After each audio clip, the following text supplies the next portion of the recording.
Me voici, encore une fois je te lis.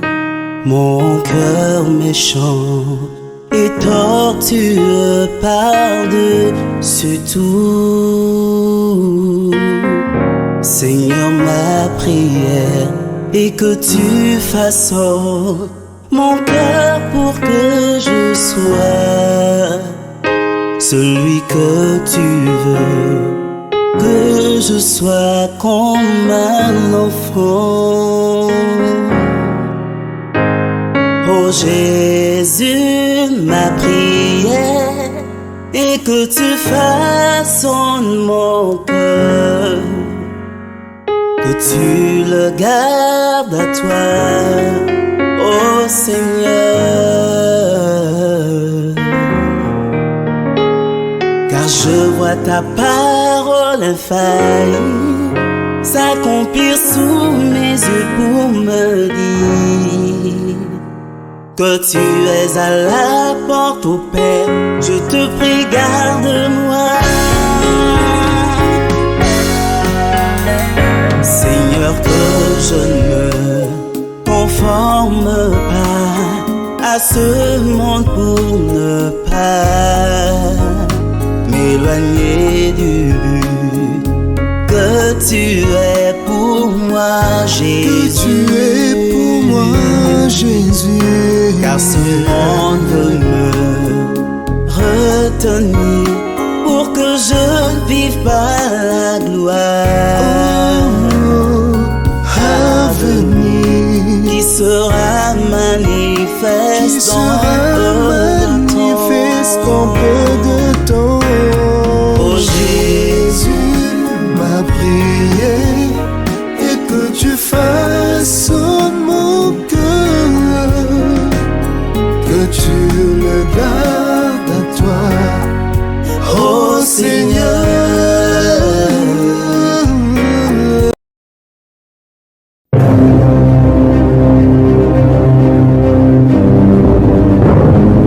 Bienvenue dans l'émission À la lumière de la parole de Dieu, une émission de partage, d'exhortation, d'enseignement et d'encouragement pour l'édification du peuple de Dieu. À la lumière de la parole de Dieu, une émission qui impacte et qui fait grandir dans la foi en Christ. À la lumière de la parole de Dieu, une émission animée par le pasteur Mathieu Rodonou, visionnaire du ministère Doctrine Christo.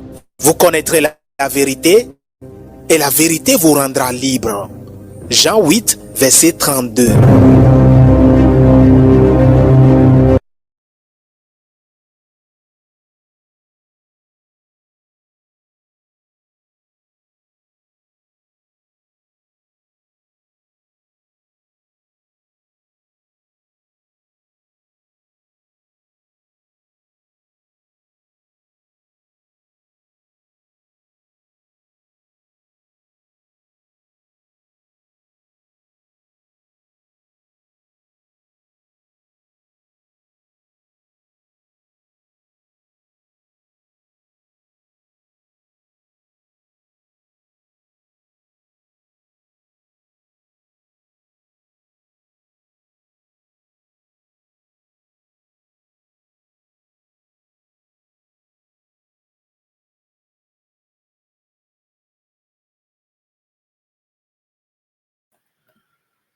Bonjour bien-aimés, bonjour à tous et à toutes, j'espère que vous allez bien et bienvenue dans votre émission à la lumière de la parole du Seigneur.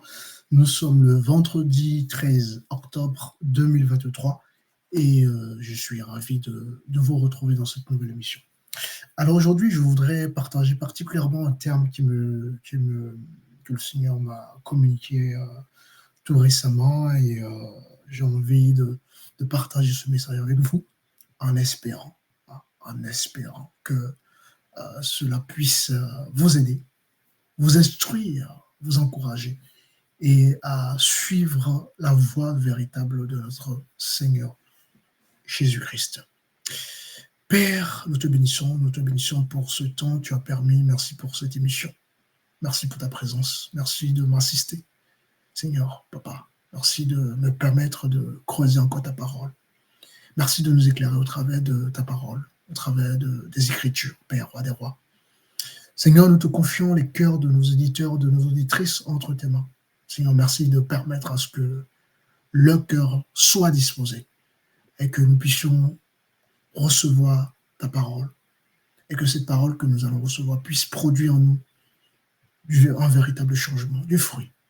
Alors nous te confions toutes choses, prends le contrôle et règne au travers de ce temps, que ton nom puisse être glorifié, Père, et que toi seul règne encore dans nos vies, et que nous puissions te suivre et sortir justement des doctrines qui ne sont pas établies par toi, Père, Roi des rois. Je te bénis, Père, dans le nom puissant de ton Fils Jésus-Christ, dans le nom de Jésus. Alléluia. Dieu soit béni, bien-aimé.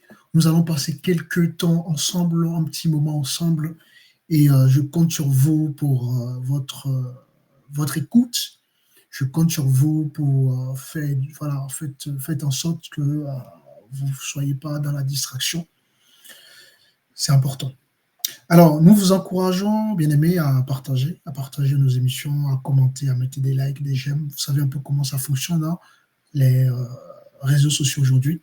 Et donc, la bonne manière de nous encourager, c'est de partager, de commenter, de liker, pour justement permettre à ce que nos émissions soient proposées à d'autres âmes, à d'autres personnes, et que vous ne puissiez pas être les seuls à bénéficier de ces enseignements, de ces émissions.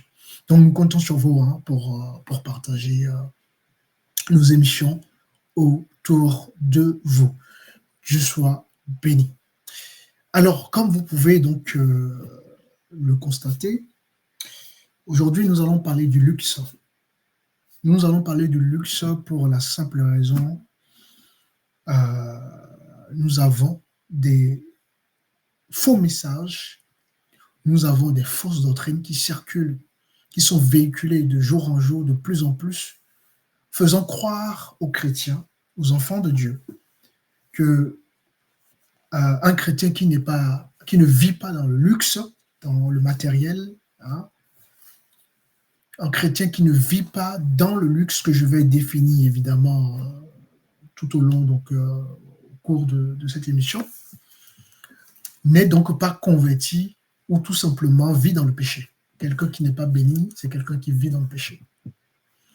Et de tels messages est inacceptable. Et je viens humblement apporter ma part de contribution pour que les choses soient dites. Nous ne pouvons pas continuer à fermer les yeux alors que des âmes sont en train d'être égarées, des âmes sont en train d'être la proie justement des fausses assemblées. Et il est crucial, il est urgent que chacun puisse, selon la grâce que Dieu nous a donnée, puisse apporter quelque chose vis-à-vis, n'est-ce pas, de ces doctrines qui circulent de plus en plus. Évidemment, c'est pas d'aujourd'hui, ça ne date pas d'aujourd'hui. D'ailleurs, nous allons le voir tout au long de cette émission que le luxe, quelque chose qui a toujours été encouragé par l'ennemi, hein, et encore pire à notre génération. Et donc voilà, et l'idée donc de cette émission, c'est pour justement encore vous apporter quelques précisions afin que vous ayez des appuis, des points d'appui, des versets d'appui et aussi une compréhension très concrète de ce que la Bible dit vis-à-vis de toutes ces choses-là.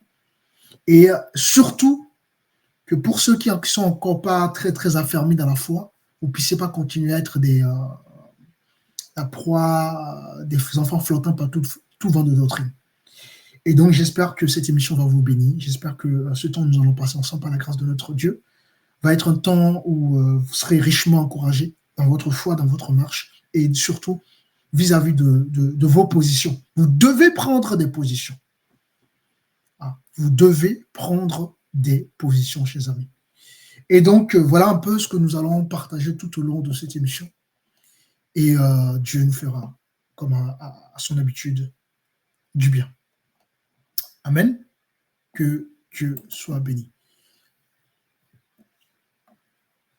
Dieu merveilleux, Dieu fidèle, il a toujours été fidèle vis-à-vis de ceux qui savent, de ceux celles qui savent mettre sa parole en pratique. La Bible déclare que l'obéissance vaut mieux que le sacrifice. Et vous devez être dans l'obéissance. Vous devez être dans l'obéissance. Gloire à Dieu. Sans plus tarder, préparez vos Bibles. J'ai le temps, voilà, préparez vos Bibles. Je vais mettre aussi la Bible sur l'écran, ce qui va nous permettre de visualiser ensemble, n'est-ce pas? Donc, ensemble la Bible. Donc, préparez aussi vos Bibles chez vous. C'est important que vous puissiez aussi avoir vos Bibles pour lire et vérifier les choses avec nous. Dieu soit béni. Alors, sans plus tarder, le luxe. Alors, vivre dans le luxe, est-ce que c'est ça la véritable bénédiction? Est-ce que c'est ça le cœur du message du Seigneur? Est-ce que c'est ce que la Bible nous enseigne? C'est la première question qu'on pourrait se poser. Lorsque vous prenez vos Bibles de Genèse à Apocalypse, est-ce que c'est ce que la Bible vous enseigne? Qu'un chrétien doit vivre dans le luxe, qu'un chrétien est appelé à vivre dans le luxe, et que dès lors que nous n'avons pas des vies somptueuses, des vies de luxe, il y a tout simplement pas de conversion. En tout cas, c'est le message qui est de plus en plus véhiculé, de plus en plus encouragé. Alors, tout au long de cette émission, nous allons essayer de parcourir par l'assistance de notre Saint-Esprit, du Saint-Esprit, pour essayer de comprendre ce que les tests apportent, le Seigneur nous dit vis-à-vis justement du luxe, et quel serait notre regard et quelle serait notre attitude en tant qu'enfant de Dieu vis-à-vis de ces choses-là. Amen. Gloire à Dieu. Sans plus tarder, je vous invite, on va prendre Apocalypse chapitre 3.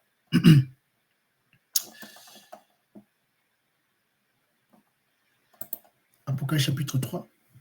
Nous allons prendre beaucoup de versets. Donc, je compte vraiment sur vous pour aussi prendre note et vérifier ces différents versets-là aussi. Vraiment, ça va vous permettre vraiment de lire, de voir les choses par vous-même et surtout, ce qui est important derrière, c'est que vous allez pouvoir garder une très très bonne base parce que vous avez pris le temps de vérifier vous-même. Donc voilà, ne négligez pas cet aspect de prendre aussi vos Bibles et de vraiment vérifier avec nous et de lire avec nous et de voir ces choses-là avec nous. C'est important. Dieu soit béni. Nous prenons Apocalypse chapitre 3 et on va prendre le verset 14. Je définirai juste après ce qu'est le luxe pour qu'on puisse bien comprendre et faire la part des choses. Apocalypse chapitre 14 dit ceci.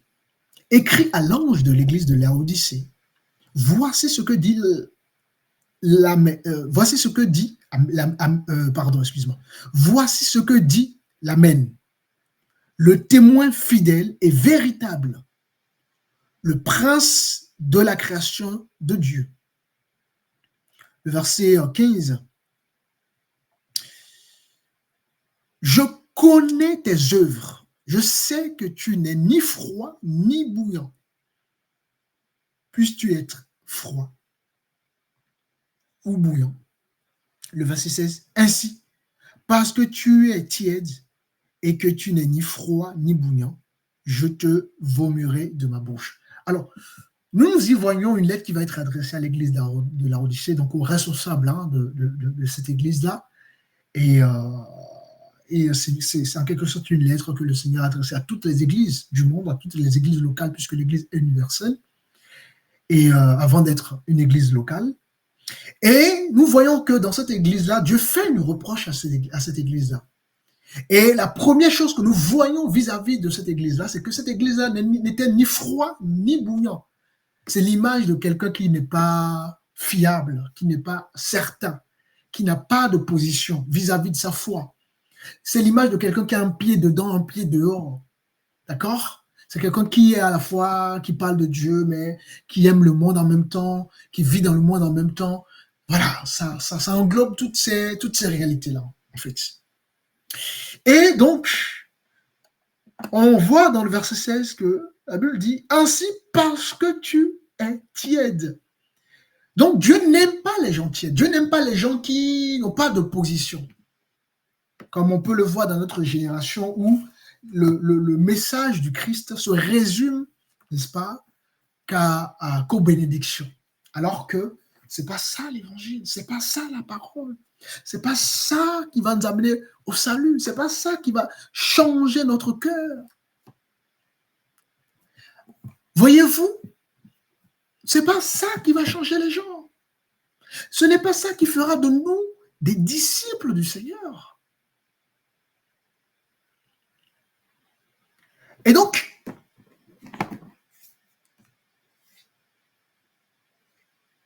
il faut qu'on puisse comprendre certaines réalités et surtout arrêter de banaliser les choses parce que trop de chrétiens banalisent la vie chrétienne. Trop de chrétiens banalisent certaines choses.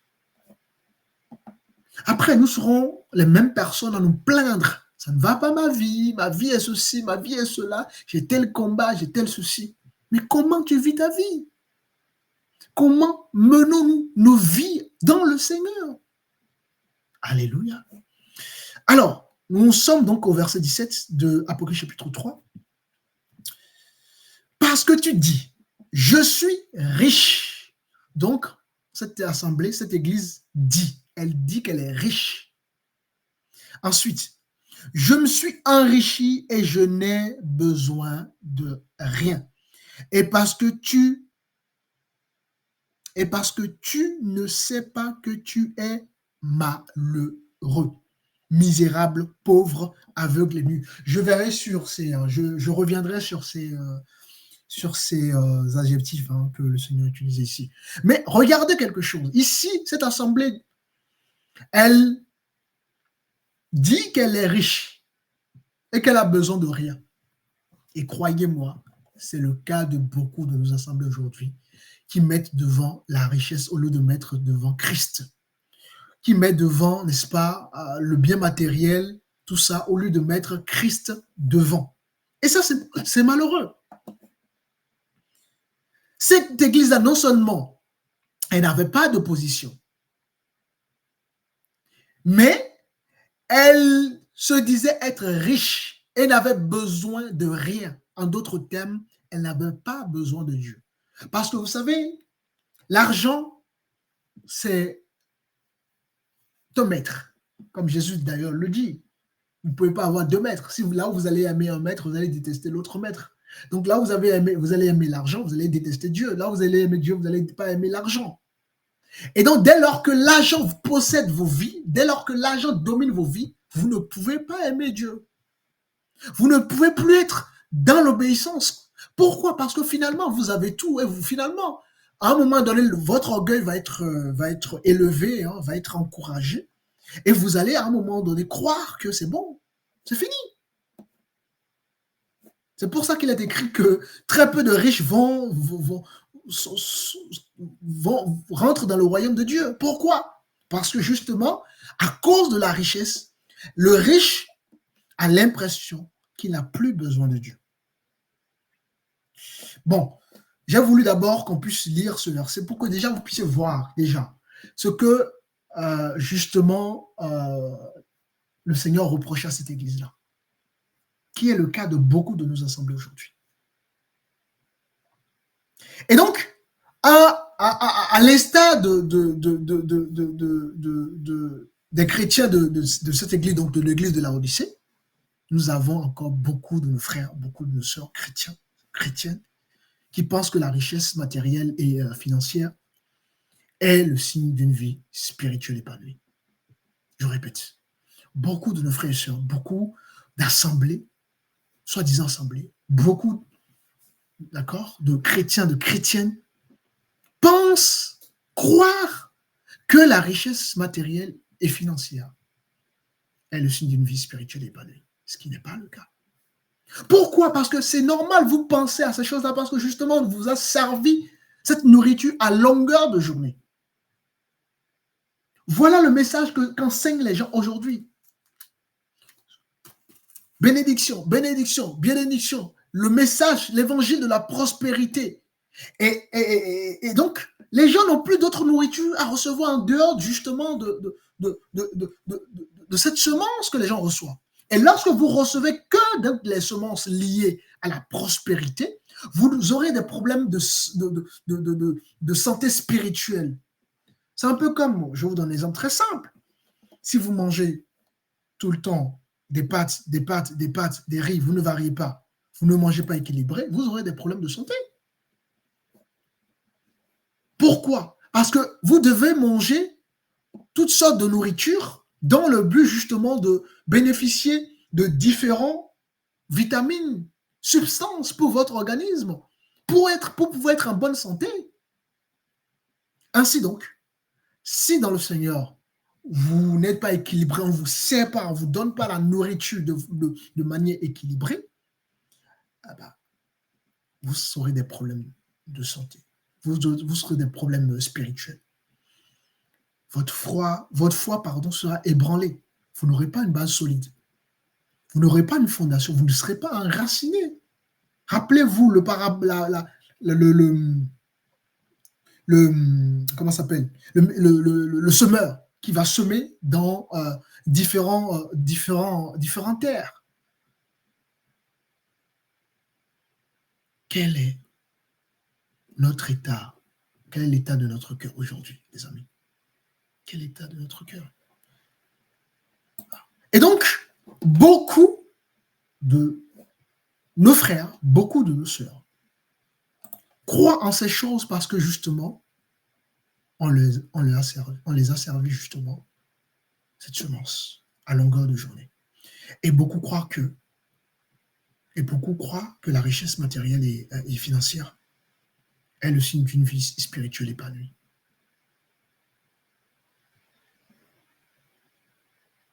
Et ce qui est malheureux et triste, c'est de voir des dirigeants, des leaders spirituels, des pasteurs, des apôtres, des évangélistes, des docteurs, etc., qui clairement, pour ma part, veulent être des influenceurs, veulent toujours posséder plus, beaucoup plus d'argent, accumuler beaucoup plus de biens matériels.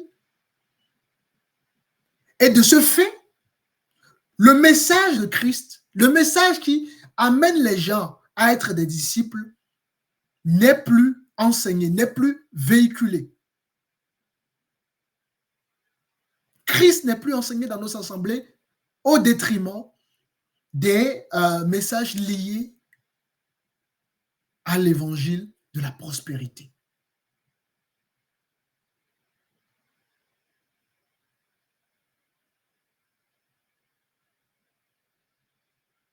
C'est terrible de voir, de faire ce constat aujourd'hui.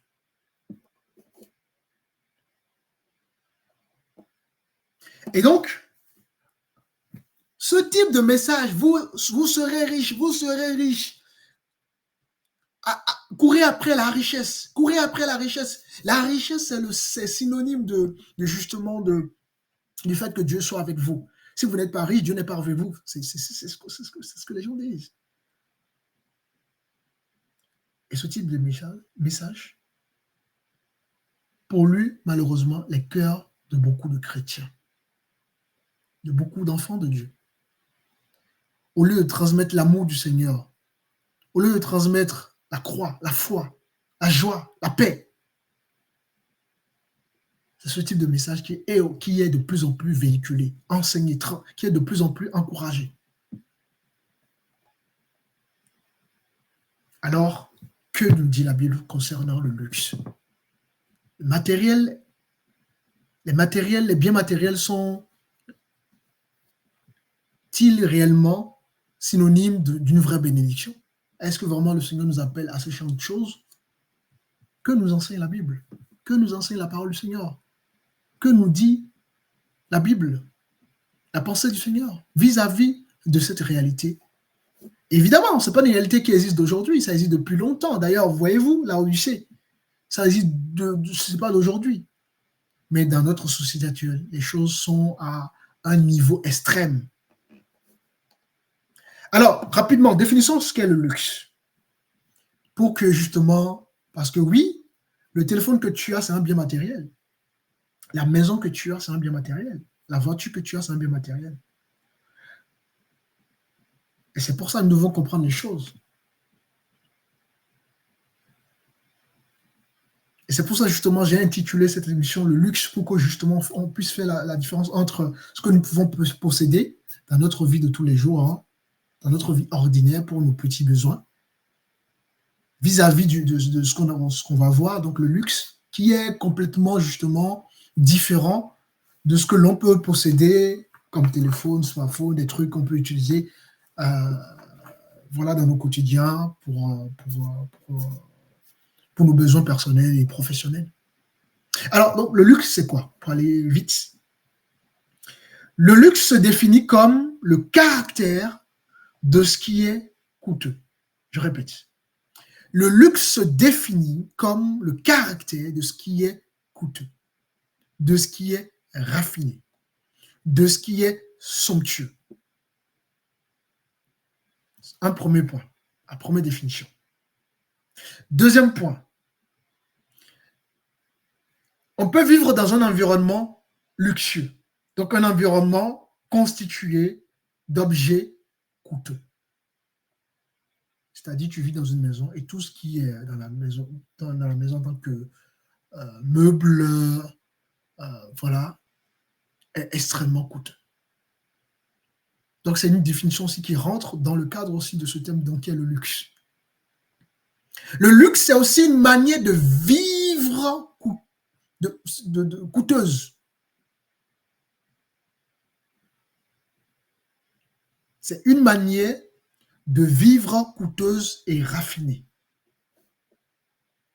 Donc, quelqu'un va vivre une vie coûteuse parce que justement, autour de lui, tout est coûteux. Son habillement, c'est quelqu'un qui va aller vers les marques, les choses chères. Toujours les marques, toujours les choses chères. Tu peux acheter des marques, il y a des marques à bon prix, à un prix passable. Mais vous avez des gens qui vont mettre des fortunes autour du marque, autour du luxe. Tout ça parce qu'ils veulent vivre une vie de luxe. Et donc, le luxe, c'est l'ensemble de ces éléments-là, de ces différents points. C'est le fait de vivre de manière, enfin, de vivre dans une vie coûteuse, tout simplement. Tout ce que nous faisons, tout ce que nous touchons, tout ce que nous achetons, tout est coûteux, tout est raffiné, tout est somptueux. Est-ce que vous comprenez?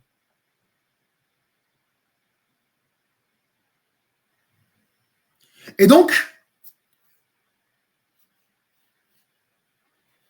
ceux qui donc ont le goût du luxe, qui ne le savent pas d'ailleurs que le luxe, ça vient du diable, le luxe est influencé par le Seigneur, c'est le diable, pardon, vous devez comprendre que le luxe est un outil entre les mains du diable, comme le sexe. Il y a plusieurs outils que le diable utilise justement pour justement sortir justement les âmes de Dieu du chemin de Dieu. Et il y a des outils, on va dire, qui sont classés de manière selon leur efficacité. Et parmi les outils efficaces entre les mains du diable, il y a le sexe. Le sexe, c'est un outil très, très efficace entre les mains du diable. Il y a la femme. Il y a les hommes beaux également, qui sont des outils extrêmement utilisés par, justement, le diable pour faire tomber des femmes. La femme pour faire tomber des hommes. Et il y a surtout après le sexe, il y a surtout le luxe. Donc, le luxe, c'est un outil puissant, nous allons le voir, entre les mains, n'est-ce pas, du diable, pour vous faire croire que vous êtes bénis de la part de Dieu, vous avez tout ce dont vous avez besoin, et ainsi donc, en ayant justement cette vie de luxe, vous ne pouvez plus vivre l'évangile correctement, c'est pas possible, parce que vous ne pouvez pas aimer 2 mètres, c'est pas possible. Et ça, il faut pas banaliser ces choses-là. Vous devez, en fait, il faut comprendre que lorsque la Bible, le Seigneur met son doigt sur des points qui sont importants, à savoir le luxe, donc l'argent qui est mormon d'ailleurs, hein, nous devons veiller à ne pas nous attacher justement à ces genres de choses-là. Parce que ce n'est pas pour rien que toutes ces choses-là sont écrites dans la Bible, dans la parole de Dieu. Est-ce que vous comprenez?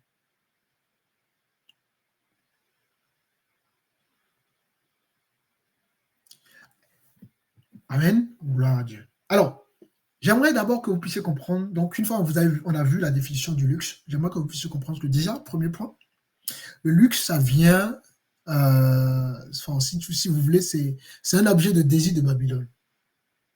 Babylone, on va le voir. D'ailleurs, on va. Prenons Apocalypse chapitre 18. Très intéressant de voir. Apocalypse chapitre 18.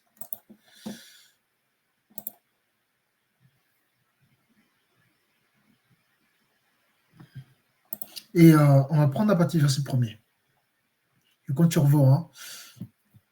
Après cela, je vis descendre du ciel un autre ange qui avait une grande autorité. Et la terre fut éclairée de sa gloire. Il cria d'une voix forte, disant, « Elle est tombée, Babylone la grande. » Un jour, j'enseignerai sur Babylone la grande. Hein? Babylone la grande. C'est une ville de prostitution. C'est une ville de débauche. On enseigne, un jour on parlera de ça. Je continue. Donc, elle est devenue une habitation de démons. Donc, Babylone est devenue quoi? Une habitation de quoi? De démons. Donc, quand on parle de Babylone, on parle des démons. D'accord? On parle généralement des démons. Évidemment, Babylone a été réellement une ville qui a existé. C'est pour ça qu'un jour, il faudrait que je parle de ça sur la chaîne. Un repère de tout esprit impur. Un repère de tout oiseau impur. Et odieux. Alors, le verset qui m'intéresse surtout, le verset 3. Parce que toutes les nations, écoutez très bien, chers amis, vous devez écouter cette partie et comprendre cette partie. Ça, c'est ce qu'on appelle des vérités bibliques, des réalités spirituelles que nous devons considérer et non banaliser. OK? Verset 3. Parce que toutes les nations ont bu du vin de la fureur de sa débauche. Donc, toutes les nations ont fait quoi? Ont bu du vin de la fureur de sa débauche. Donc, ça voudrait dire quoi? Que toutes les nations, le monde aujourd'hui est sous justement l'influence, bien qu'étant sous l'influence du diable, que nous allons voir. 1 Jean chapitre 1, le verset 19 dit ceci. Nous savons que nous sommes de Dieu, mais le monde entier est sous la puissance du diable. Donc, vous devez comprendre que le monde dans lequel vous et moi, nous vivons, nous séjournons, est influencé, gouverné, dirigé par le diable. Évidemment, temporairement, parce qu'il y a un temps pour toute chose. À l'heure là, c'est le diable qui gouverne le monde par sa puissance. Même la Bible reconnaît la puissance que détient le diable. Évidemment, Christ à la croix a justement vaincu la puissance du diable. Et nous, en ayant les armes de Dieu, nous sommes plus puissants justement que le diable. Éphésiens en parle, vous n'avez pas à lutter contre la chair et le sang, mais contre justement en prenant les armes de Dieu. Donc les armes de Dieu sont des outils, sont des armes, n'est-ce pas, puissantes que nous pouvons utiliser pour vaincre, pour dominer l'ennemi, parce que Christ justement a déjà vaincu le diable. Et le monde dans lequel tu vis n'est pas un monde simple où il faut juste vivre sa vie à la légère, où il faut banaliser tout et prendre tout à la... Voilà. Parce qu'il y a trop de chrétiens qui banalisent la vie chrétienne, qui banalisent les choses spirituelles, qui banalisent les choses. Oh non, c'est pas grave, oh ceci. Alors qu'au lieu de considérer les choses, au lieu d'y faire un travail. Et donc, 1 Jean chapitre 1 nous donne donc une information très importante en disant que le monde dans lequel nous nous vivons tout simplement sous la puissance du malin. D'ailleurs, vous pouvez le voir avec Jésus. Jésus a été tenté par le diable. Qu'est-ce que le diable lui a dit? Qu'il possède toute la richesse du monde et que c'est à lui qu'il a été, que les choses ont été données. Évidemment, parce que pourquoi? Parce que lorsque nos premiers parents ont désobéi, ils ont libéré, ils ont donné cette autorité que nos premiers parents ont reçue. Ils ont donné la gloire à Satan. C'est d'ailleurs pour ça que le premier Adam nous a amenés dans le péché, le dernier Adam qui est Jésus, d'accord, nous a rachetés du péché. Est-ce que vous comprenez? Et donc, on nous dit ici dans le verset 3, parce que toutes les nations ont bu du vin, de la fureur, de sa débauche, que les rois de la terre se sont livrés avec elle à la débauche. Et surtout, ce qui m'intéresse, j'espère que vous voyez bien cette partie, d'accord, que je viens de souligner, et que les marchands de la terre, et que quoi? Les marchands de la terre se sont enrichis par la puissance de son quoi? De son luxe. Je n'ai pas entendu. Relisons bien cette partie. Par quoi? Par la puissance de son luxe. Donc, chers amis, vous comprenez quoi? Vous comprenez tout de suite que le luxe, ça vient de qui? De Babylone. Le luxe, c'est un outil du diable. Le luxe, ça ne vient pas de Dieu.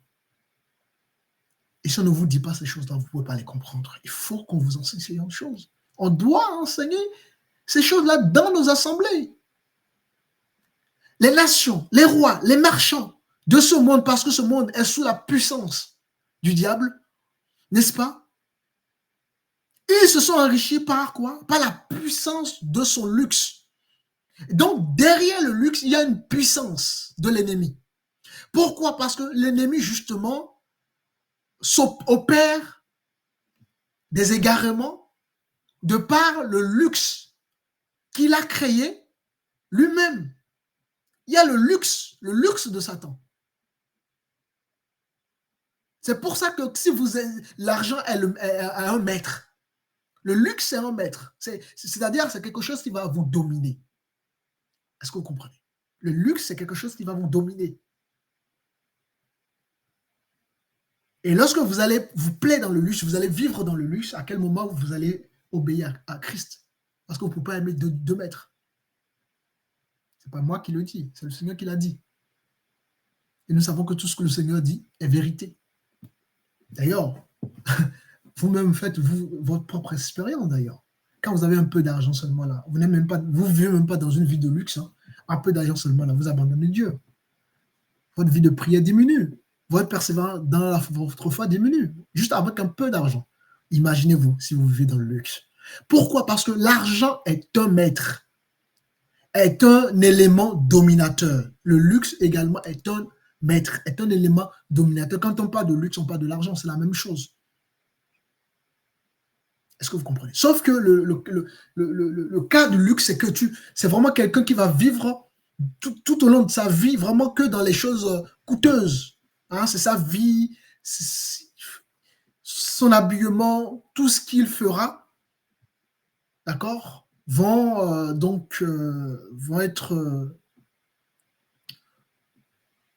être caractérisés simplement par le luxe. Est-ce que vous comprenez? Amen. Alors, est-ce que vous comprenez? Donc, j'insiste là-dessus parce que c'est important que vous puissiez voir que, en réalité, le luxe n'est pas donc une vision sélecte. Le luxe n'est pas une vision du Seigneur. Le luxe est une vision satanique. Le luxe est une vision diabolique. Le luxe est une vision de Babylone. Est-ce que ça va jusque-là? Si vous avez compris cette partie, on peut donc avancer. Alléluia. Gloire à Dieu. J'aimerais qu'on puisse lire le verset 9 aussi. On va descendre au verset 9. Regardez un peu ce que le verset 9 nous dit. Alors, nous sommes ici. Alors, je souligne pour que vous puissiez voir aussi directement donc, les différents versets. Voilà. Donc, avec nous. Hein. Et donc, voilà. Dieu soit béni. Le verset 9 dit ceci. et tous les rois de la terre qui se sont livrés avec elle à la débauche et au luxe, on précise encore, et au luxe, pleureront et se lamenteront à cause d'elle quand ils verront la fumée de son embrassement. Donc, c'est une façon de dire, encore une fois là, que la richesse matérielle passera. Tout passera. Les biens matériels passeront, les amis. Le luxe que tu as passera. Les richesses que tu as passeront. Parce que le luxe est une vision satanique, diabolique, Babylone. Est-ce que quelqu'un comprend quelque chose? Est-ce que quelqu'un comprend quelque chose? Et donc, l'église de la Odyssée recherchait quoi? Davantage la beauté extérieure que celle de l'intérieur, davantage l'apparence, et c'est le cas de nos assemblées aujourd'hui. Les assemblées qui parlent de la richesse, qui vivent dans le luxe, regardez, elles ne sont que dans l'apparence. Elles ne sont que à l'extérieur des choses. Nous avons des beaux bâtiments, nous avons des choses en cuir, en or, nous avons des écrans plats, nous avons des immeubles climatisés. Donc venez dans nos assemblées. Venez, parce qu'il y a du confort. Le luxe, c'est le confort. Est-ce que vous comprenez? Et vous allez y voir quoi? Beaucoup d'âmes dans ces genres d'assemblées-là. C'est pour ça que vous allez voir souvent du monde, parce que les gens viennent pour quoi? Les gens viennent pour le luxe, juste pour le confort. Ils viennent dans les assemblées où ils peuvent s'asseoir sur des chaises en cuir, où tout est ventilé, où tout est climatisé, où il y a des écrans plats, où on leur donne que la nourriture dont elles ont besoin en tant que âme du Seigneur. Et donc, vous voyez, le luxe, c'est un peu comme ça attire, c'est de l'aimant, ça attire en fait, ça domine. Et lorsque les gens sont dans ce milieu-là, c'est difficile pour ces gens-là, n'est-ce pas, de faire face à la vérité. C'est difficile pour ces gens-là de voir clair. Mon peuple périt par manque de connaissance. C'est difficile. Parce que lorsque tu vas vivre dans une vie de luxe, tu ne verras plus les choses comme avant. Tu n'auras plus l'esprit lucide. Parce que, quelque part, tu vas nourrir ta chair. Tu vas nourrir ton ego. Et généralement, d'ailleurs, on en parlera. J'en parlerai certainement avant la fin de cette émission. Et donc, dans ces assemblées où on va mettre donc l'accent sur le bien matériel ou sur le luxe, tout simplement, qu'est-ce qui se passe? Il se passe que on oublie l'importance de la transformation du cœur. Et le message du cœur n'est plus prêché. Alors que justement, de Genèse à Apocalypse, le Seigneur nous parle du cœur. Rappelez-vous de la prophétie d'Ézéchiel, de la nouvelle naissance. Dieu vient pour transformer notre cœur de pierre en cœur de chair, justement. La Bible nous dit que les deux commandements qui résument toute la loi de Genèse et Apocalypse, c'est que tu aimeras ton Dieu de tout ton cœur, de toute ton âme, de toute ta force. Et tu aimeras ton prochain comme toi-même. Donc encore, ça revient encore au cœur, ça revient à l'amour. Et ce genre de message n'est plus prêché dans ce type d'assemblée, dans ce type de milieu où l'accent est tout simplement mis sur la richesse, le bien matériel, le bien financier, etc., etc. Et le cœur du message du Christ est abandonné. Et comme je vous disais, lorsque vous n'allez pas recevoir une nourriture équilibrée, qu'est-ce qui va se passer? Vous ne serez pas équilibré dans votre vie. Vous aurez des problèmes spirituels, des problèmes de foi. Vous n'aurez pas une foi enracinée. Vous aurez une foi ébranlée, facilement ébranlable. Comme si vous mangez tout le temps la même nourriture, qu'est-ce qui va se passer? Vous aurez des problèmes de santé. Mais c'est la même réalité dans le cadre de la spiritualité. Donc, le luxe, ça vient, comme je vous disais, de Babylone. D'accord? Influencé par le diable, Pourquoi? Parce que c'est justement un outil entre les mains du diable pour justement faire en sorte que nous ne puissions pas être dans les voies du Seigneur et nous puissions encore... En fait, ça affectionne en quelque sorte notre chair, hein, les choses que la chair aime. La chair aime ce genre de choses-là. Alors que la Bible déclare que les désirs de la chair sont contraires aux désirs de l'esprit. Galates chapitre 5. Et tout ça, c'est l'influence de Jézabel. Et donc, l'influence de Jézabel a affecté beaucoup de nos assemblées, beaucoup de nos frères, beaucoup de nos sœurs, a affecté surtout les leaders spirituels, les pasteurs, les apôtres, les évangélistes, les docteurs, les serviteurs, tout ce que... Voilà. Pourquoi? Parce que qu'est-ce que nous remarquons? Nous remarquons qu'aujourd'hui, les pasteurs sont devenus beaucoup plus... sont plus que... C'est clairement des influenceurs. Regardez ce que nous avons amassé. Regardez nos voitures. Regardez nos maisons. Regardez nos villas. Regardez nos assemblées. Voilà ce que font beaucoup de pasteurs aujourd'hui.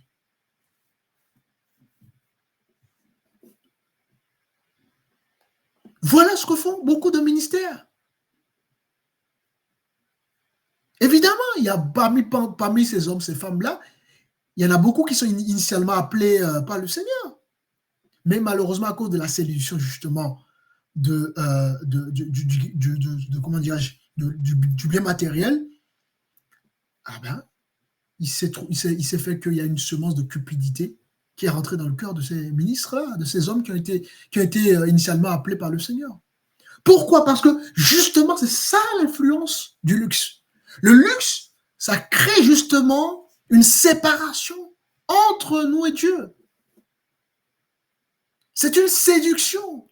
Le diable, il est venu voir Jésus, d'accord, et il a voulu séduire Jésus en disant, oh, tu vois, je possède tout l'or du monde, je possède toute la richesse du monde. Si tu veux de mes biens, ben procède-toi, adore-moi. Et c'est le cas de beaucoup. Je vous assure tout. Ainsi donc, nous avons ces leaders spirituels qui ont abandonné le mode de vie simple exigé par le Seigneur. Et qui courent malheureusement après les richesses périssables de ce monde.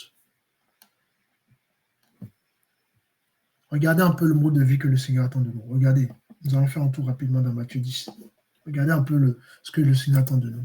Nous avons donc vu clairement que le luxe ne vient pas du Seigneur. Hein. On a vu. Hein. Regardez un peu ce que le Seigneur attend de nous. Regardez un peu. Nous sommes dans le livre de Matthieu. Merci Seigneur pour ta présence. Matthieu, on va prendre Matthieu chapitre 2, le chapitre 10. Nous devons sortir de ces choses et comprendre le message de Christ. L'évangile n'est pas terrestre, les amis. Sortez de là, sortez du milieu de ce genre de choses. Je vous assure tout, sortez vraiment, sortez, courez. Alors, Matthieu chapitre 10, nous allons prendre le verset 16. Regardez un peu l'avis que le Seigneur attend de chaque chrétien, de chaque ministre, de chaque serviteur. Voici, je vous envoie comme des brebis au milieu des loups. Soyez donc prudents, comme les serpents, et simples comme les colombes. Je souligne encore pour vous montrer la vie que le Seigneur attend de nous. Soyez quoi? Simples, comme quoi? Des colombes. Soyez simples, comme quoi? Des colombes. Voilà la vie d'un chrétien, d'un enfant de Dieu.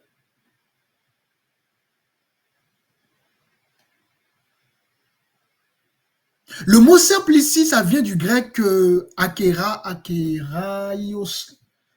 Donc A-K-E-R-A-I-O-S,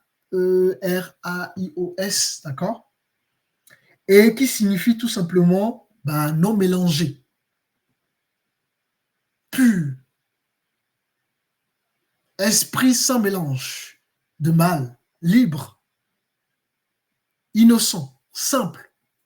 Donc, c'est-à-dire que Dieu attend de chaque chrétien, Dieu attend de chacun d'entre nous, d'accord, qu'on puisse être pur vis-à-vis de la semence que nous recevons. Pur vis-à-vis de notre vie, qu'on puisse avoir un esprit sans mélange, libre, innocent. Est-ce que vous comprenez?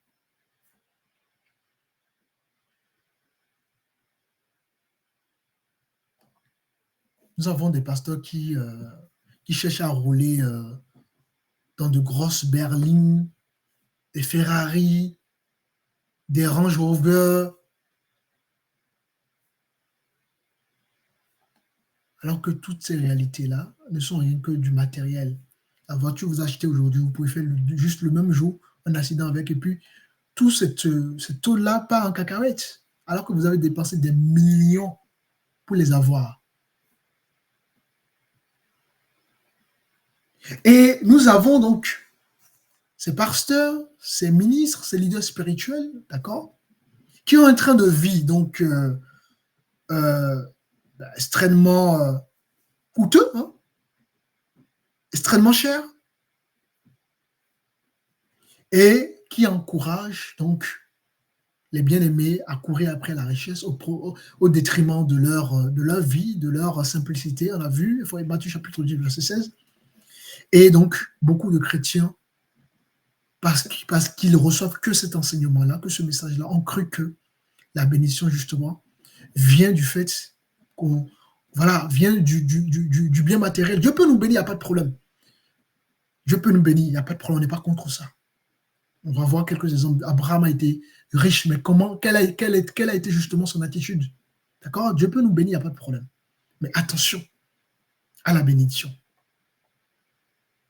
Alors, nous remarquons, je regarde un peu, quand on regarde un peu, surtout aux États-Unis, en Afrique, et particulièrement en Côte d'Ivoire, nous avons donc nombreux de ces pasteurs-là, de ces leaders, qui vraiment, même en France, hein, on n'exclut pas aussi la France, hein, la France aussi en fait partie.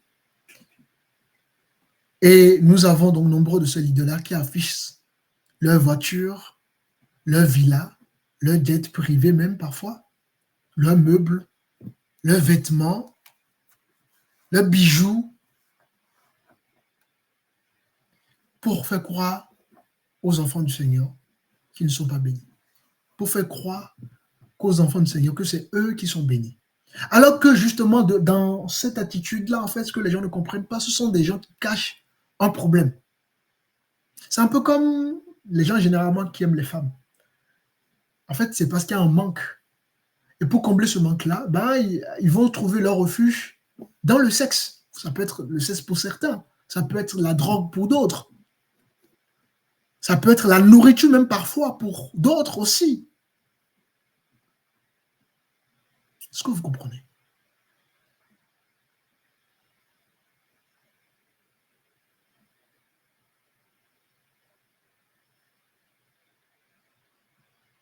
Et vivre dans ces choses. D'ailleurs, nous ne sommes pas appelés.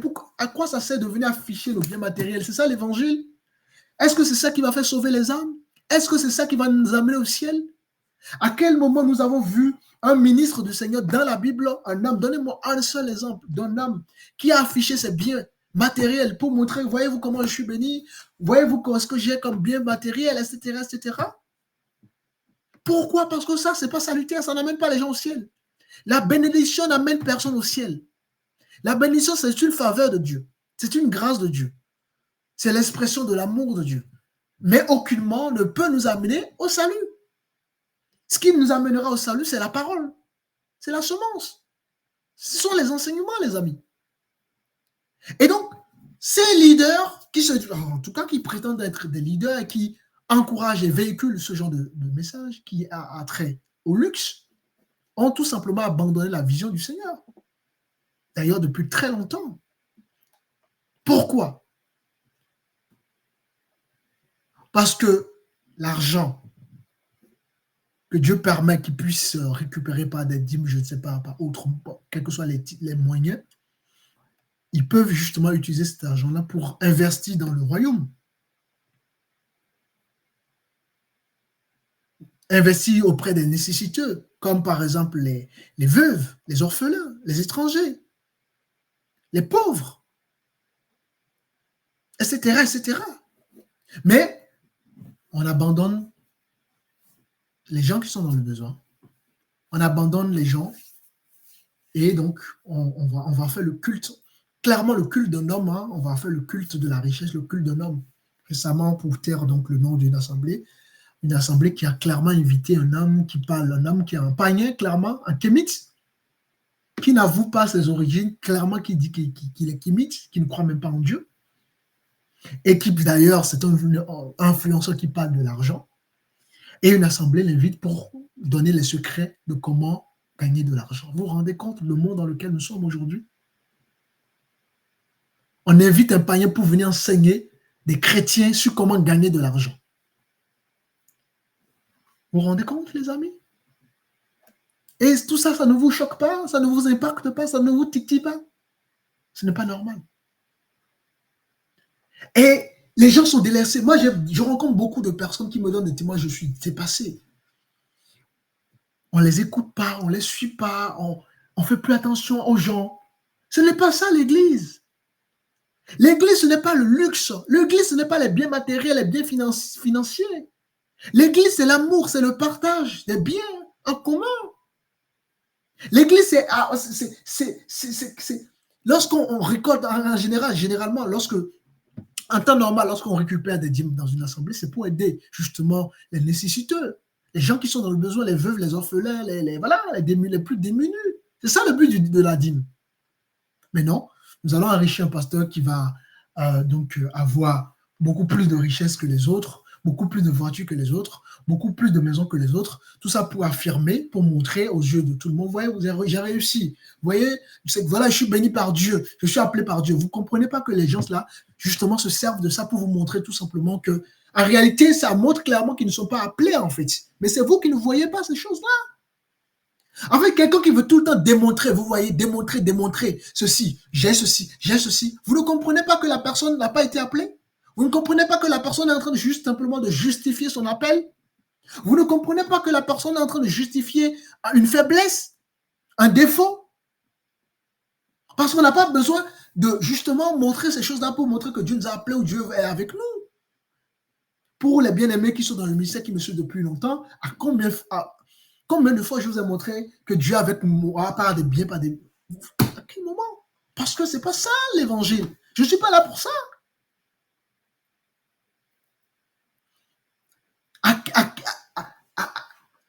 Avec qui j'ai déjà été un jour pour dire voilà ma galère, voilà ceci. Vous ne verrez pas.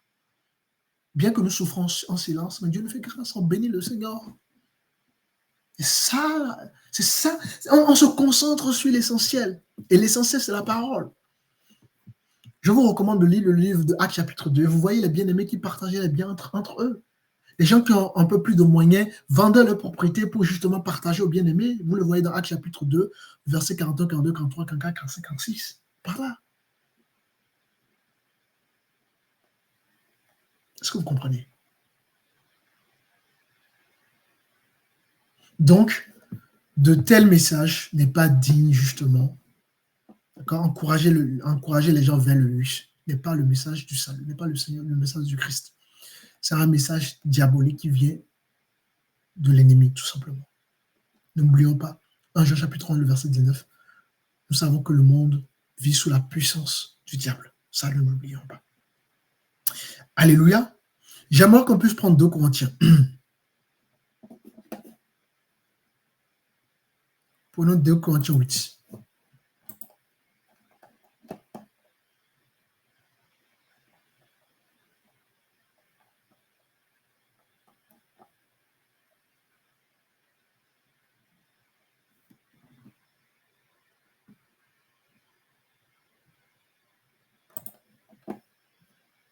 On prend 2 Corinthiens 8. Alors, on va prendre le verset 9. Regardez un peu ce que la Bible nous dit. Car vous connaissez la grâce de notre Seigneur Jésus-Christ, qui, pour vous, s'est fait pauvre, de riche qu'il était, afin que par sa pauvreté, vous soyez enrichis. Je relis. Car vous connaissez la grâce de notre Seigneur Jésus-Christ, qui pour vous s'est fait pauvre de riche qu'il était, afin que par sa pauvreté, vous soyez enrichis. Amen. Alors,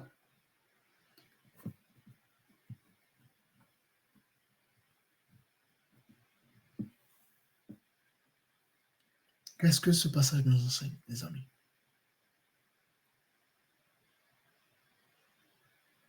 Alors, bien que on vous encourage, on vous chante à longueur de journée de posséder, alors que vous ne comprenez pas que derrière ça, c'est l'esprit de Jézabel. Derrière ça, c'est l'influence de l'ennemi.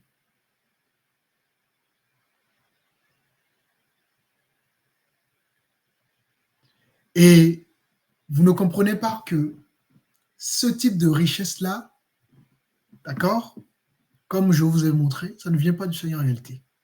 En fait, c'est être riche selon les critères justement du monde.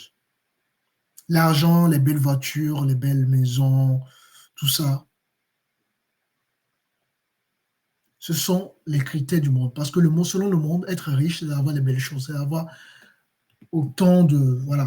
d'amasser autant de biens que possible. C'est ça la richesse selon le monde. Et donc, être dans cette vision-là, c'est aussi accepter, tout simplement, les critères du monde. D'ailleurs, nous comprenons que c'est le diable qui gouverne actuellement, temporairement bien évidemment, mais actuellement le monde. Donc celui qui vit dans le luxe, oubliant l'essentiel, c'est quelqu'un tout simplement qui a déjà accepté les critères, les conditions du monde. Pourquoi? Parce que la personne va vivre conformément justement à la vision du monde, à la vision de Satan. Est-ce que vous comprenez?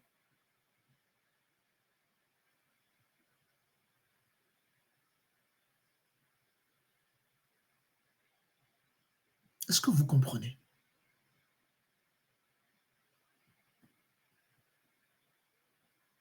En réalité, la richesse devrait être une, comment dirais-je, être une question devrait pas être une question de bien matériel en réalité. Vous avez vu le livre de Corinthiens chapitre 8, verset 9 que j'ai lu là? Quand vous lisez ça, quand vous lisez tout de suite, vous aurez l'impression que Dieu parle ici de luxe. Mais en réalité, la richesse selon Dieu n'a pas de rapport avec le bien matériel. D'accord?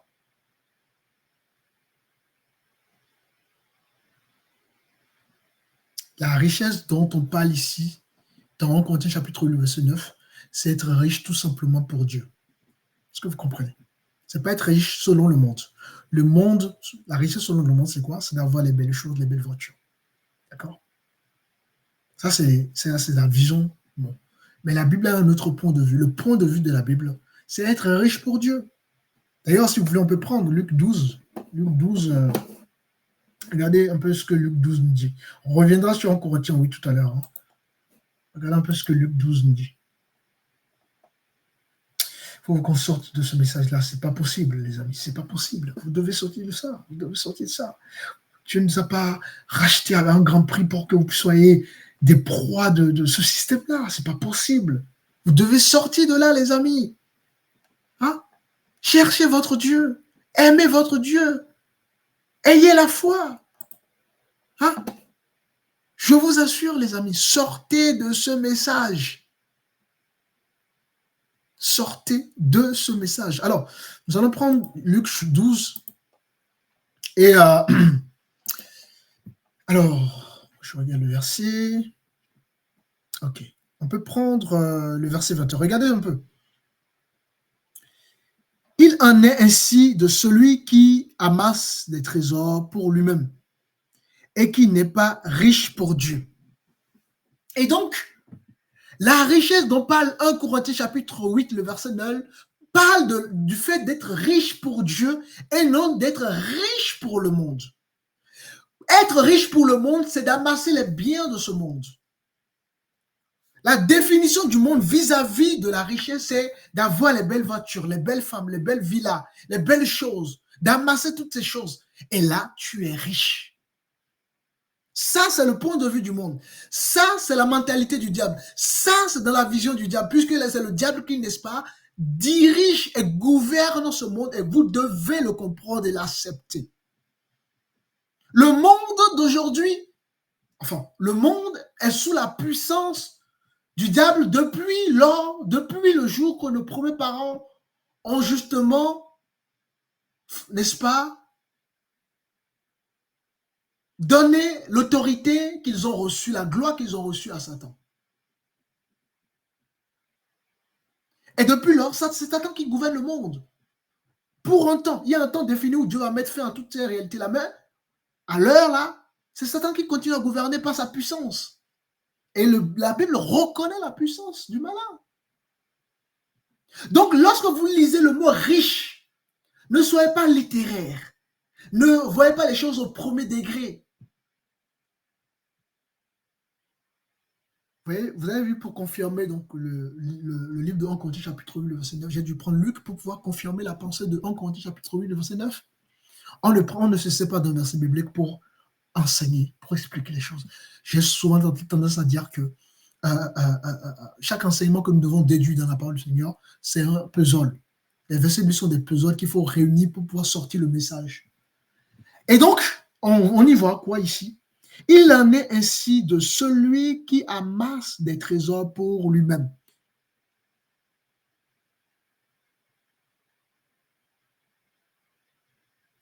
Et qui n'est pas riche pour Dieu. Donc, en réalité, lorsque la Bible parle de la richesse, que nous sommes riches pour Dieu. Est-ce que vous comprenez? Nous ne sommes pas riches pour le monde. Nous sommes riches pour Dieu. Est-ce que quelqu'un a compris quelque chose? Et cette richesse-là, c'est quoi maintenant? C'est ça que je vais encore définir. Quand on dit vous êtes riche pour Dieu, ça veut dire quoi? Parce qu'il faut qu'on définisse toutes ces réalités-là. Vous avez compris? Lorsque la Bible parle dans toute sa globalité de la richesse, ce n'est pas en réalité la richesse matérielle, ce n'est pas les biens matériels en réalité. Lorsque Dieu parle de la richesse.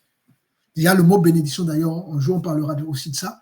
Le mot bénédiction, c'est aussi mal traduit. Hein. Quand les gens entendent le mot bénédiction, ils y voient tout de suite le bien matériel, ils y voient tout de suite la richesse financière et matérielle, alors que ce n'est pas le cas. On va le voir d'ailleurs, on aura le temps de voir tous ces points, tous ces mots, tous ces thèmes-là, d'accord, sur notre chaîne. Et donc, on a compris que donc, la richesse selon le monde n'est pas la richesse selon Dieu.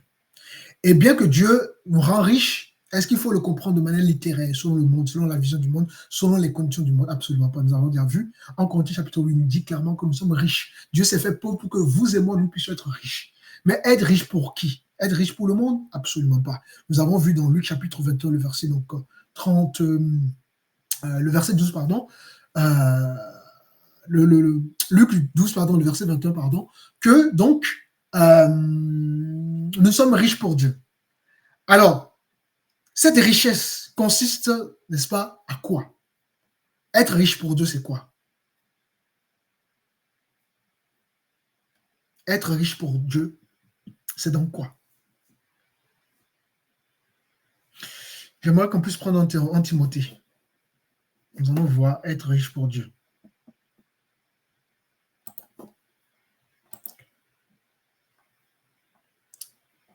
Que vraiment le Seigneur nous aide.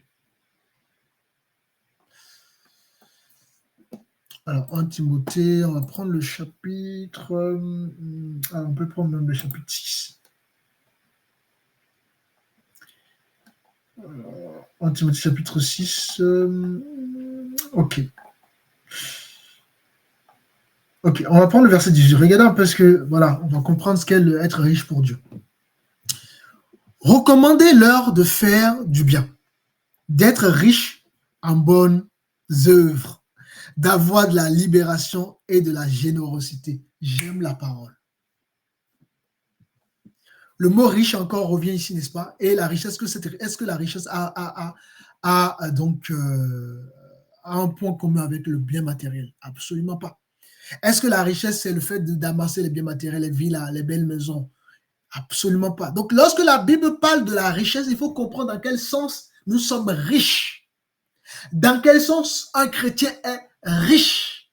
Un chrétien doit être riche pour Dieu. Et cette richesse, c'est quoi? Cette richesse est-elle le bien matériel? Est-elle les voitures? Est-elle les maisons? Absolument pas. Et donc, on nous dit ici que recommande-le de faire du bien, d'être riche en quoi? En bonnes œuvres. D'avoir de la libéralité, de la générosité. Alléluia. Alléluia, les amis. Voilà ce qu'est être riche selon Christ, selon Dieu. La richesse selon Dieu consiste dans les bonnes œuvres, les amis. Donc l'amour, libéralité, paix, joie. C'est ça la richesse selon Dieu. C'est ça être riche pour Dieu. Alors vous comprenez tout de suite que le message qui est véhiculé où on vous présente à longueur de journée, soyez riches. Regardez, j'ai des maisons, j'ai ceci, j'ai cela. Regardez ma voiture, regardez mon jet privé, regardez ceci, regardez cela. Vous comprenez que c'est anti-biblique. Hein? Est-ce que ça va? Vous voyez? C'est anti-biblique. Rien n'a à voir avec ce que la Bible dit. J'aime la parole. Est-ce que vous aimez aussi la parole, les amis? Alléluia. C'est ça la richesse. La richesse selon Dieu consiste à être, dans les bonnes œuvres. Lorsque tu manifestes l'amour, tu es riche. L'amour du Seigneur, l'amour du Père, l'amour inconditionnel. Tu es riche. Tu es plus riche que celui qui a de l'argent sur son compte bancaire, qui a un compte bancaire blindé. Tu es plus riche. Rien que par ton amour. Parce que rien ne pourra t'enlever cet amour-là, alors qu'on peut perdre sa richesse. Il peut y avoir une crise comme ça, là, et puis les gens perdent tout. Hein. Bien matériel, d'ailleurs, nous avons vu, hein, pour ceux qui connaissent un peu l'histoire du monde, les différentes crises qu'il y a eu, les gens ont perdu leurs biens, des maisons et tout ça. Mais l'amour, tu ne peux pas perdre l'amour du Seigneur. C'est une richesse. Est-ce que vous comprenez? La joie, c'est une richesse, parce que c'est un fruit de l'esprit selon Galates chapitre 5. La paix, rappelez-vous, Jésus nous dira, je vous donne ma paix, non pas comme selon ce monde. Parce qu'il y a aussi, le monde donne aussi sa paix. Quand la Bible parle de la paix selon le monde, la Bible évidemment parle de Satan. Satan aussi donne sa paix. Tout ce que Dieu fait, Satan imite tout ce que Dieu fait. Dieu donne la richesse, Satan a donc tordu ce qu'est la richesse pour donner la richesse à sa manière, à lui. Donc, la richesse selon Satan, c'est les biens matériels pour vous sortir de la voie de Dieu parce qu'on ne peut pas aimer 2 mètres. Est-ce que vous comprenez? C'est pour ça que chaque mot, vous devez comprendre, vous devez être enseigné. Nous avons vu qu'on nous appelle à être simples comme des colombes. Un jour, je parlerai justement de cet oiseau-là, à être, d'accord? Et nous allons comprendre les choses. Et donc, les amis, la richesse dont on parle ici, la richesse pour laquelle nous sommes bénis dans les lieux célestes, c'est la richesse des bonnes œuvres. C'est la richesse de l'amour. C'est la richesse de la libéralité, de la joie, de la paix. Est-ce que vous comprenez quelque chose?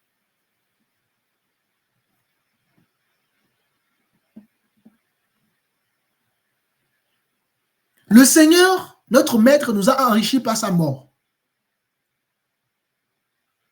De tout ce que, par exemple, nous avons perdu. Pourquoi? Parce que le péché est venu justement nous enlever tout ce que l'homme avait dès le commencement. Et qu'est-ce que le péché est venu enlever? La vie éternelle. Et donc, la vie éternelle, c'est une richesse. C'est pour ça que Christ est arrivé. C'est pour ça que Christ s'est investi autant pour vous et moi. Vous croyez que Christ est arrivé, Christ est investi autant juste pour qu'on puisse avoir des biens matériels qui sont des choses périssables? Non, les amis. Christ a investi autant pour que vous et moi, nous puissions avoir la vie éternelle qui est une richesse. Pourquoi? Parce que la vie éternelle ne périra pas. L'argent périra, la maison périra, les voitures périront. Mais la vie éternelle ne périra jamais. Et c'est ça la véritable richesse. Alléluia. Est-ce que quelqu'un comprend quelque chose? Est-ce qu'on comprend quelque chose? Alléluia.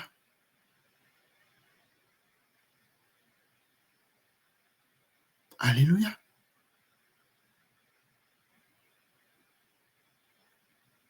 Et donc, pour revenir au luxe, j'ai vraiment voulu faire un peu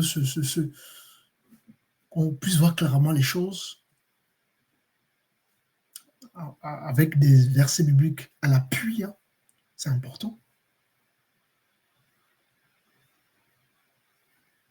Et donc, lorsque nous courons après le luxe, après l'argent, après le bien matériel, après, voilà, ben, cela nous laisse entendre et comprendre tout simplement que nous sommes laissés séduire, tout simplement par l'influence, par le luxe, parce que le luxe, c'est une influence. Est-ce que vous comprenez? Et quelles sont les conséquences, justement, du luxe? Ben, le luxe nous déconnecte de Dieu, de la volonté de Dieu surtout. Et lorsque on se déconnecte de la volonté de Dieu, qu'est-ce qui se passe? Ben, nous allons perdre la vision du Seigneur.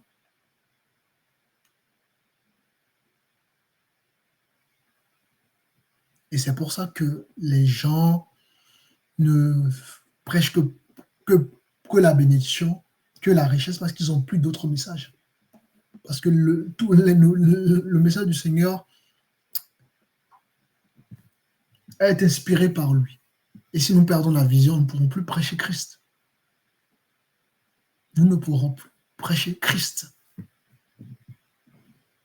Donc, courir après donc, les biens matériels, c'est se déconnecter de la volonté de Dieu. Et lorsqu'on parle de se déconnecter de la volonté de Dieu, ben on parle tout simplement de ne plus avoir la vision du Seigneur, c'est-à-dire de ne plus avoir la vision du ciel.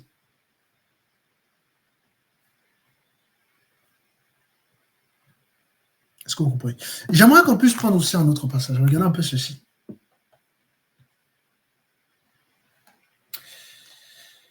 Alors, on va prendre le passage, parce que les gens prennent souvent Abraham, là, Hébreux 11.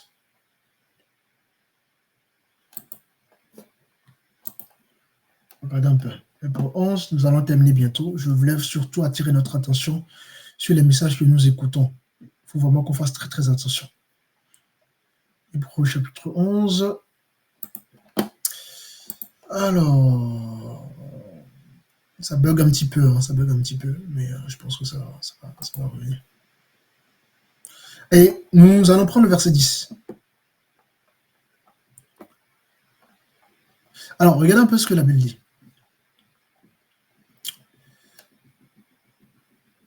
Car il attendait, donc en parlant d'Abraham, qui était riche. Je rappelle qu'Abraham était béni des biens matériels. Ça peut nous arriver, Dieu nous donne des biens matériels, il n'y a pas de problème. C'est pas parce qu'on court après le bien matériel que Dieu va... Voilà, il ne faut pas courir après. Dieu nous donne ça pour une raison. Chaque chose que Dieu nous donne, c'est pour vous amener quelque part. Et Abraham avait reçu des biens matériels. Il était béni. Regardez un peu l'attitude d'Abraham dans le verset 10.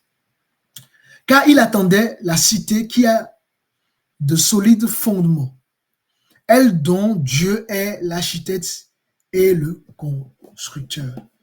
Donc, que remarquons-nous? Abraham, bien étant béni, ayant des biens matériels, et rappelons-nous qu'Abraham est quoi? Est notre Père dans la foi, nous n'oublions pas. Et bien qu'étant béni par des biens matériels, matériellement, qu'est-ce qui s'est passé? Il ne s'est pas attaché aux choses terrestres, il ne s'est pas attaché à ces biens-là. Pourquoi? C'est ce que nous avons lu dans Hébreux chapitre 11, 10. Pourquoi il ne s'est pas attaché à ces biens matériels? Pourquoi il ne s'est pas attaché au luxe?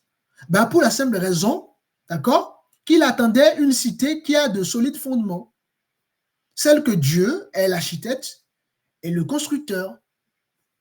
Il avait une vision céleste. Ses yeux étaient fixés, n'est-ce pas, vers le ciel, vers le royaume de Dieu. Il comprenait que tous les biens qu'il avait pourraient périr un jour, qu'il pourrait perdre tous ces biens-là un jour. D'ailleurs, nous avons un exemple par rapport à ça. Nous avons Job qui a perdu tous ses biens du jour au lendemain.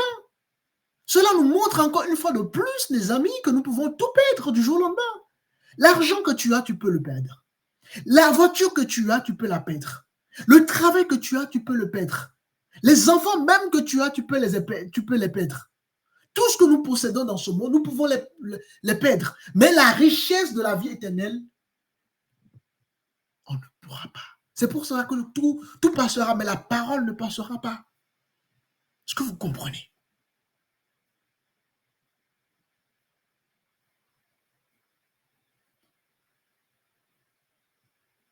Jésus et les apôtres n'ont pas cessé d'enseigner le royaume de Dieu.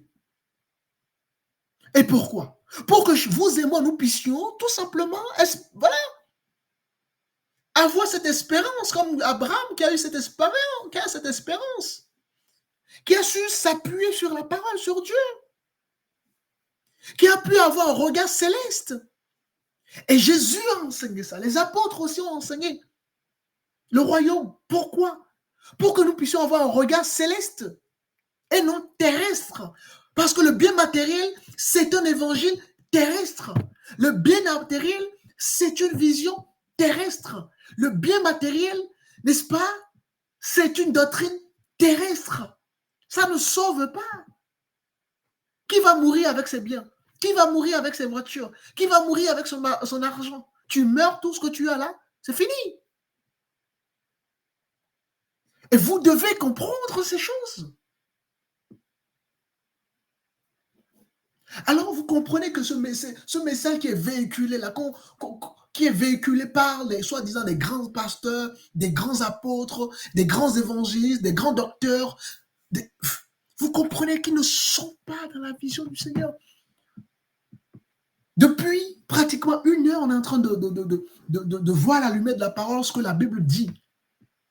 Et avec ces quelques versets, parce qu'il y en existe beaucoup, avec ces quelques versets que j'ai donnés, vous voyez clairement, les amis, que ces gens-là, ils sont grands pour qui? Ils sont grands pour Satan. Ils sont grands pour servir Satan. Ils sont grands pour servir Satan, les amis. Parce que ce sont des choses basiques. Celui qui vit dans l'obéissance comprend qu'il doit vivre simple comme une colombe. Comprend que son regard doit être au ciel. Comprend que bien qu'il peut être béni, mais bien je l'utilise pour les bonnes œuvres. C'est ça ma richesse. Dieu me bénit pour que je puisse bénir les autres. Dieu me donne quelque chose pour que je puisse amener l'œuvre quelque part. C'est ça la véritable bénédiction.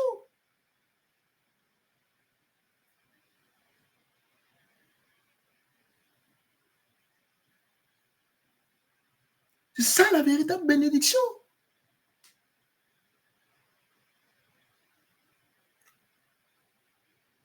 Un regard céleste. Regardez par exemple, nous sommes dans Hébreux chapitre 11.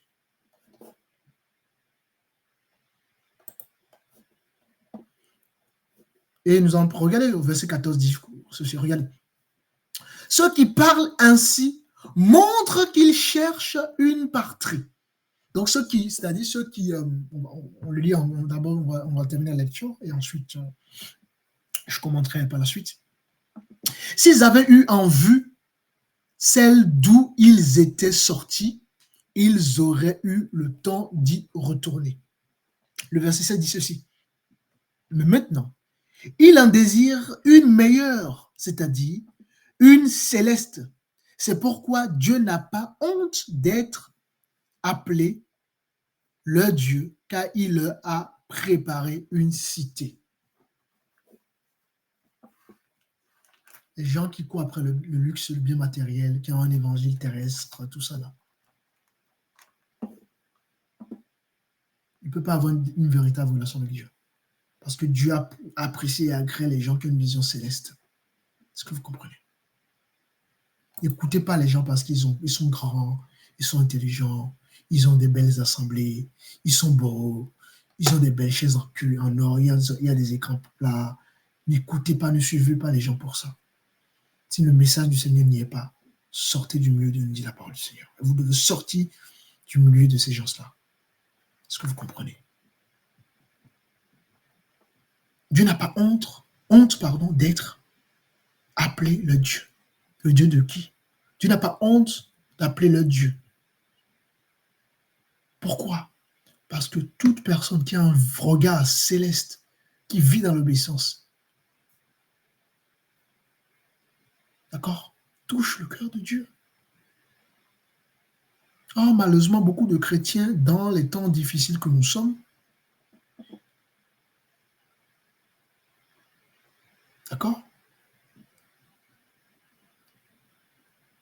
vivent comme s'ils devaient passer l'éternité dans ce monde-ci, ici-bas. Ce qui est contre-biblique, c'est ce qui est anti-biblique, pardon, ce qui n'est pas vrai. L'éternité, ce n'est pas ici-bas, l'éternité, c'est au ciel. L'éternité, ce n'est pas ici, c'est au ciel, les amis.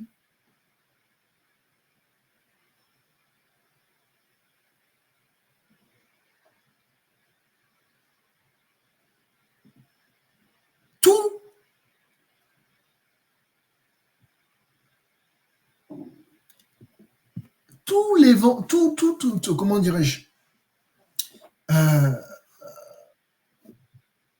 ne faut pas que vous fixez tout sur la terre, tout se résume à la terre, tout se résume aux choses terrestres. Nous avons des gens qui vont mettre toute leur énergie dans les choses de ce monde. Tellement d'énergie, alors que cette énergie-là, ils auraient pu mettre ça au service de Dieu. Ils vont mettre toute leur énergie aux choses de ce monde. Alors que les choses de ce monde sont appelées à être détruites.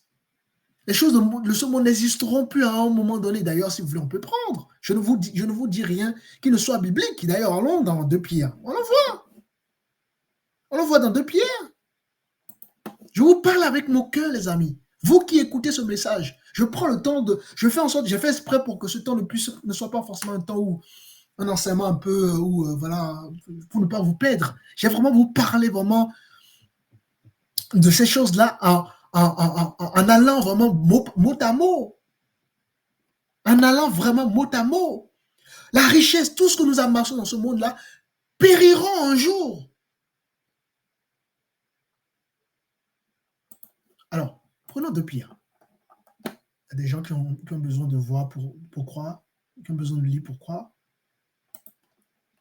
Alors, 2 Pierre, que Dieu nous aide vraiment. Que vraiment Dieu nous aide, les amis. Je vous dis quelque chose. Nous lisons le verset 10. Regardez un peu ce que dit. Alors, je souligne pour vous montrer, pour ceux qui n'ont pas une Bible, puissiez voir clairement. Je ne vous cache rien du tout. Tout est ici, les amis. Tout est ici. Est-ce que vous voyez? Le jour du Seigneur viendra comme un voleur. En ce jour, les cieux passeront. Est-ce que vous entendez? Le jour du Seigneur, donc le jour où le Seigneur va mettre fin justement au gouvernement de Satan. Puisque, comme je vous disais, Satan dirige ce monde pour un temps de manière temporaire. Il y a un temps qui a été arrêté. Mais personne ne connaît ce temps, seul Dieu. Et donc le jour, donc ce jour-là qu'on parle, le jour où le Seigneur mettra aussi fin, ce jour qui est connu que de Dieu. Les anges ne savent pas, d'accord? Donc ce jour-là, c'est connu que de Dieu. Donc, on nous dit que le jour du Seigneur viendra comme un voleur. En ce jour, les cieux passeront avec fracas. Les éléments embrasés se dissoudront et la terre, avec les œuvres qu'elle renferme, sera consumée. Donc, tous ces biens-là, toutes ces vies éternelles dont nous pensons que c'est une vie éternelle ici-bas, là, tout ça, ça passera. toutes ces choses passeront. J'aime la parole parce que la parole confirme les choses.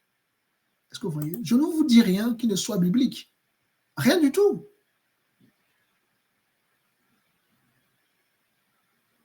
Alors préoccupons-nous de notre avenir après la mort. Je pense que c'est ce qui est important. C'est très important. Préoccupons-nous de notre vie après la mort. Préoccupons-nous de notre vie après la mort, les amis.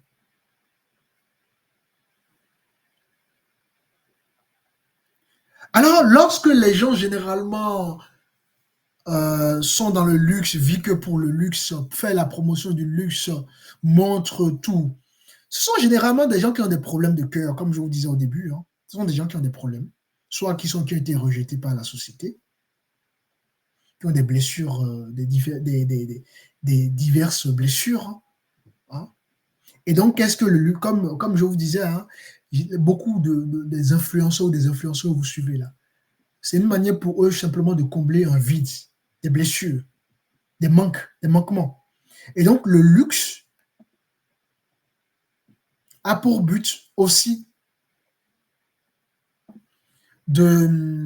pour ces gens-là, de montrer à ceux qui ont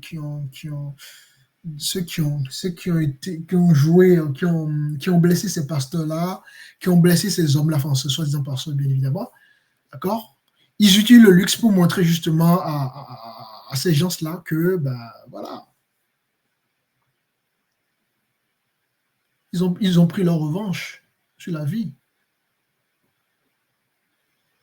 Ils ont pris leur revanche. Voyez, vous m'avez rabaissé, vous m'avez ceci, regardez, je suis riche. Voyez, je suis riche, je suis ceci. Encore une fois, la chair, prouver, pour prouver. Vous voyez? La chair, l'ego. C'est ça ce que entraîne le luxe. Donc, vous ne pouvez pas vous consoler. Vous avez des blessures d'âme, allez vous confier à Dieu. C'est lui seul qui va vous consoler. La véritable consolation ne viendra pas, ne se trouve pas dans la richesse, mais en Dieu seul. Pourquoi? Parce que tout le reste n'est que artificiel, n'est que éphémère, n'est que partira en fumée. D'accord? Donc vous devez comprendre que le luxe, c'est vraiment quelque chose, on nous tient entre les mains du diable, que le diable utilise pour vous sortir de la voie du Seigneur. Et nous avons donc vu que la richesse ne vient pas de Dieu. Lorsque Dieu parle de la richesse, ce n'est pas le bien matériel, nous avons vu. Hein.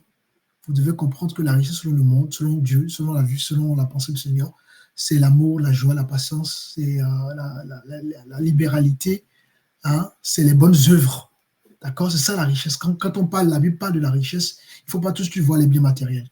Bien que Dieu peut nous donner des biens matériels, mais toujours dans le but de faire évoluer son œuvre. Mais lorsque Dieu parle de la richesse, ça a trait aux bonnes œuvres.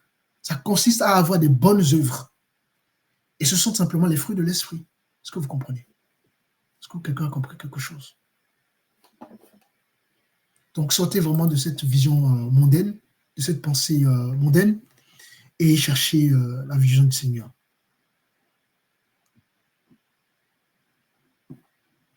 Cherchez le Seigneur. J'aimerais, pour finir, un dernier passage, et on finira sur ce dernier passage, dans Philippiens.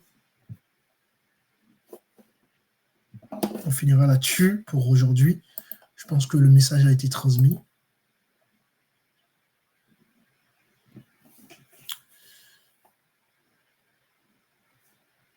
Que le Seigneur vraiment nous aide. Nous sommes dans Philippiens, chapitre 3. Merci Seigneur.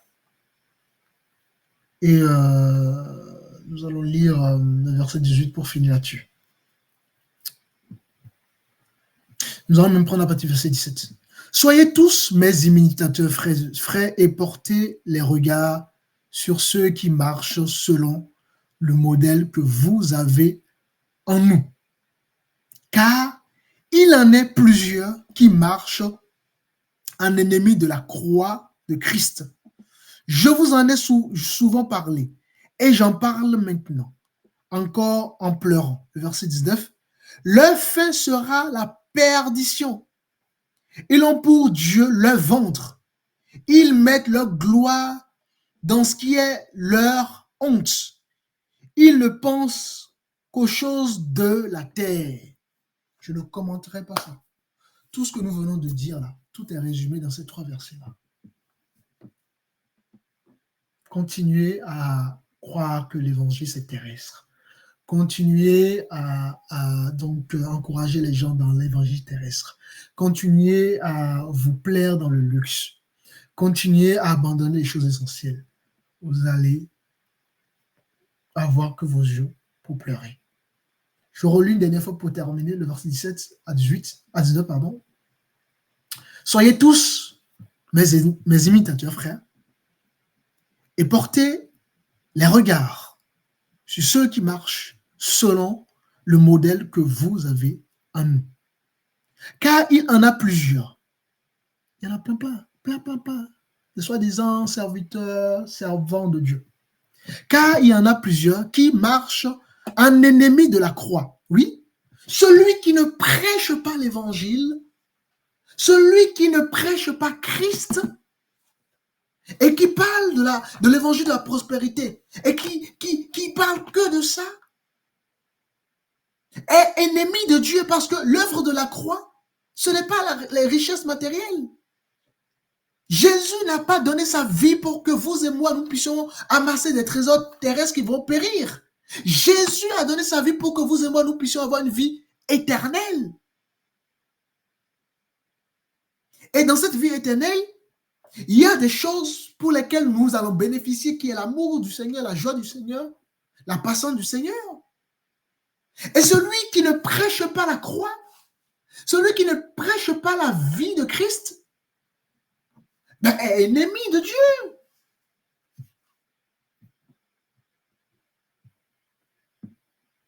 Car il en est plusieurs qui marchent en ennemi de la croix de Christ. Je vous en ai souvent parlé. Et j'en parle maintenant encore à pleurant. Vous voyez, l'apôtre Paul, ici, parle vraiment avec son cœur, avec vraiment beaucoup de tristesse, beaucoup de souffrance.